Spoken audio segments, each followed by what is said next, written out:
Olwaleero Katikkiro Charles Peter Mayiga asinkanye abasawo abakugu okuva mu KCC awamu n'abakungu okuva mu kibiina kya USAID ku Bulange Mengo nga bwe bagenda okukwasizaako Obwakabaka mu kaweefube w'okuddamu okugema ekirwadde kya COVID-19 eri abantu abaasigalira n'abo bataamalayo ddoozi mu kugema okwasooka.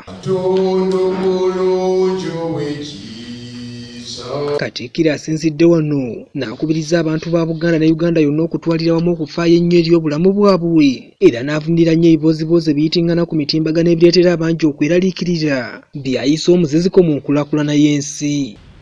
Ssaabasajja Kabaka mwamula Bwakabaka n'Abagereka nange ate nze nafuna n'empiso ey'okusatu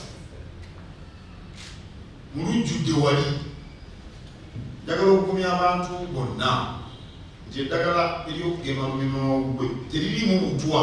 Ennaku zino bannayuganda buli kintu butwa, buli muntu butwa, buli muntu butwa.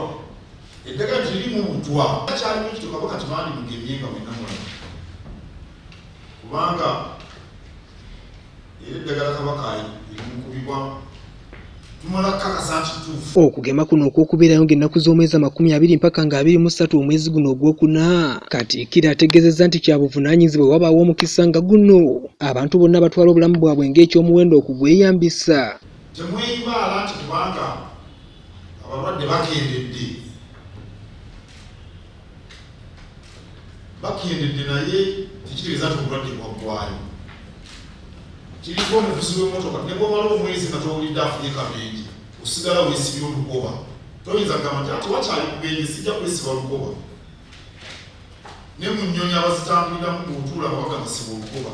Ennyonyi ne bwe ziba zimaze emyaka nga tezigwa. Wabula ye minisita w'ebyobulamu mu Bwakabaka ow'ekitiibwa Prosperous Nankindu Kavuma ategeeza nti ne ku mulundi guno Obwakabaka bwakweyambisa eddoboozi eritisibwamu ekitiibwa eriva e Mengo okwongera okutumbula ebyobulamu. Ate abantu baffe ennyiri bazizimba zimala bazeetoolola mu kwagala.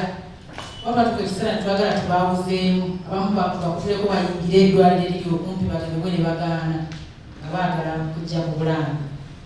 Omulimu ogwo Mukama wange gwatolebwa kubanga mwali mumaze otukulemberamu wamu ne Ssaabasajja Kabaka okulaga abantu ekyokukola.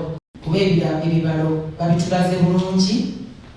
Tulina abantu kumpi emitwalo egisoba ekigenda 40 abatannaba kunona ddoozi ya 2 mu kitundu kino. Tukiwulidde era tusaba tukubiriza Obuganda abantu bonna gye bali baveeyo. Ate bo abakungu okuva mu USAID n'ekitongole kya KCC nabo boogedde ku nteekateeka eno. So we are here to again ask for your support because we are having another round of mass vaccination that we are calling the accelerated mass. Thank you very much for your leadership, for the partnership spirit, and for rallying all Kenyans to come to this. Disani Kyeswa, Dream TV ya Makungunte.